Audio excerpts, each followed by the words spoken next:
Selamat datang di channel Jejak Prasejarah. Pada pembahasan sebelumnya kami telah membahas tentang sejarah berdirinya Kerajaan Majapahit. Pada kesempatan kali ini kami akan melanjutkan pembahasan untuk video sebelumnya. Pembahasan kali ini yaitu masa kejayaan Majapahit dan titik awal mulai runtuhnya kerajaan tersebut.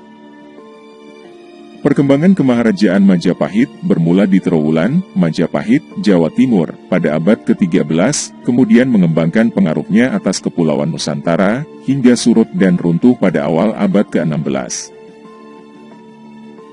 Hayam Wuruk, juga disebut Raja Sanagara, memerintah Majapahit dari tahun 1350 hingga 1389. Pada masanya Majapahit mencapai puncak kejayaannya dengan bantuan Mahapatihnya, Gajah Mada. Di bawah perintah Gajah Mada, pada tahun 1313 hingga tahun 1364, Majapahit menguasai lebih banyak wilayah. Menurut Kakawin Nagarakretagama Pupuh 13-15, daerah kekuasaan Majapahit meliputi Sumatera, Semenanjung Malaya, Kalimantan, Sulawesi, Kepulauan Nusa Tenggara, Maluku, Papua, Tumasik, yaitu Singapura, dan sebagian Kepulauan Filipina. Sumber ini menunjukkan batas terluas sekaligus puncak kejayaan kemaharajaan Majapahit. Meriam Cetbang Majapahit, dari Metropolitan Museum of Art, yang diperkirakan berasal dari abad ke-14. Perhatian tersebut karena adanya lambang Surya Majapahit. Namun, batasan alam dan ekonomi menunjukkan bahwa daerah-daerah kekuasaan tersebut tampaknya tidaklah berada di bawah kekuasaan terpusat Majapahit, tetapi terhubungkan satu sama lain oleh perdagangan yang mungkin berupa monopoli oleh raja. Majapahit juga memiliki hubungan dengan Champa, Kamboja, Siam, Birma bagian selatan, dan Vietnam, dan bahkan mengirim duta-dutanya ke Tiongkok. Selain melancarkan serangan dan ekspedisi militer, Majapahit juga menempuh jalan diplomasi dan menjalin persekutuan. Kemungkinan karena didorong alasan politik, Hayam Wuruk berhasrat mempersunting citra resmi atau Pitaloka, putri kerajaan Sunda sebagai permaisurinya. Pihak Sunda menganggap lamaran ini sebagai perjanjian persekutuan.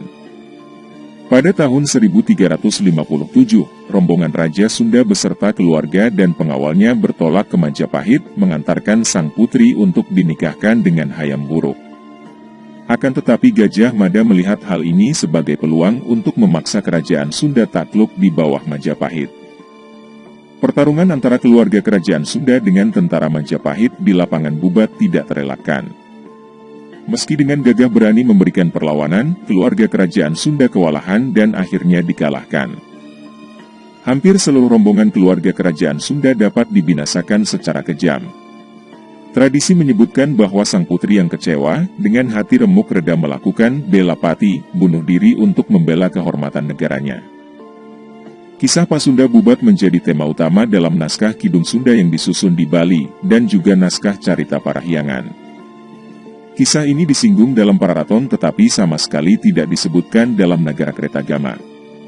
Kakawin Nagarakretagama yang disusun pada tahun 1365 menyebutkan budaya keraton yang adiluhung, anggun, dan canggih, dengan cita rasa seni dan sastra yang halus dan tinggi, serta sistem ritual keagamaan yang rumit. Sang pujangga menggambarkan Majapahit sebagai pusat mandala raksasa yang membentang dari Sumatera ke Papua, mencakup Semenanjung Malaya dan Maluku. Tradisi lokal di berbagai daerah di Nusantara masih mencatat kisah legenda mengenai kekuasaan Majapahit. Administrasi pemerintahan langsung oleh kerajaan Majapahit hanya mencakup wilayah Jawa Timur dan Bali. Di luar daerah itu hanya semacam pemerintahan otonomi luas, pembayaran upeti berkala, dan pengakuan kedaulatan Majapahit atas mereka. Akan tetapi segala pemberontakan atau tantangan bagi ketuanan Majapahit atas daerah itu dapat mengundang reaksi keras. Pada tahun 1377, beberapa tahun setelah kematian Gajah Mada, Majapahit melancarkan serangan laut untuk menumpas pemberontakan di Palembang. Meskipun penguasa Majapahit memperluas kekuasaannya di berbagai pulau dan kadang-kadang menyerang kerajaan tetangga, perhatian utama Majapahit tampaknya adalah mendapatkan porsi terbesar dan mengendalikan perdagangan di Kepulauan Nusantara. Pada saat inilah pedagang Muslim dan penyebar agama Islam mulai memasuki kawasan ini. Sesudah mencapai puncaknya pada abad ke-14, kekuasaan Majapahit berangsur-angsur melemah. Setelah wafatnya Hayam Wuruk pada tahun 1389, Majapahit memasuki masa kemunduran akibat konflik perebutan tahta. Kematian Hayam Wuruk dan adanya konflik perebutan tahta menyebabkan daerah-daerah Majapahit di bagian utara Sumatera dan Semenanjung Malaya memerdekakan diri. Di mana Semenanjung Malaya menjadi daerah kekuasaan kerajaan Ayutthaya hingga nantinya muncul Kesultanan Melaka yang didukung oleh dinasti Ming. Pewaris Hayam Wuruk adalah putri mahkota Kusumawardhani yang menikahi sepupunya sendiri, Pangeran Wikramawardhana. Hayam Wuruk juga memiliki seorang putra dari selirnya Wirabumi yang juga menuntut haknya atas tahta. Perang saudara yang disebut Perang Paregreg diperkirakan terjadi pada tahun 1405 sampai 1406 antara Wirabumi melawan Wikramawardhana. Perang ini akhirnya dimenangkan oleh Wikramawardhana, sementara Wirabumi ditangkap dan kemudian dipancung. Tampaknya perang saudara ini melemahkan kendali Majapahit atas daerah-daerah taklukannya di seberang. Pada kurun pemerintahan Wikramawardhana, serangkaian ekspedisi laut dinasti Ming yang dipimpin oleh Laksamana Chinghu, seorang jenderal Muslim Cina, tiba di Jawa beberapa kali antara kurun waktu 1405 sampai 1433.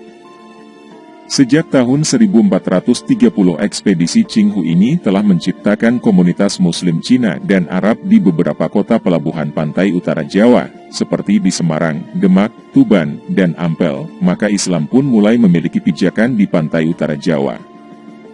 Wikramawardhana memerintah hingga tahun 1426 dan diteruskan oleh putrinya, Ratu Suhita, yang memerintah pada tahun 1426 sampai 1447. Ia adalah putri kedua Wikramawardhana dari seorang selir yang juga putri kedua Wirabumi. Pada 1447, Suhita mangkat dan pemerintahan dilanjutkan oleh Kertawijaya, adik laki-lakinya, dan ia memerintah hingga tahun 1451. Setelah Kertawijaya wafat, Beri Pamotan menjadi raja dengan gelar Raja Sawardhana, dan memerintah di Kahuripan dan kemudian ia wafat pada tahun 1453 Masehi. Terjadi jeda waktu 3 tahun tanpa raja akibat krisis pewarisan tahta. Begitulah pembahasan kali ini yang akan kita lanjutkan kembali di video berikutnya.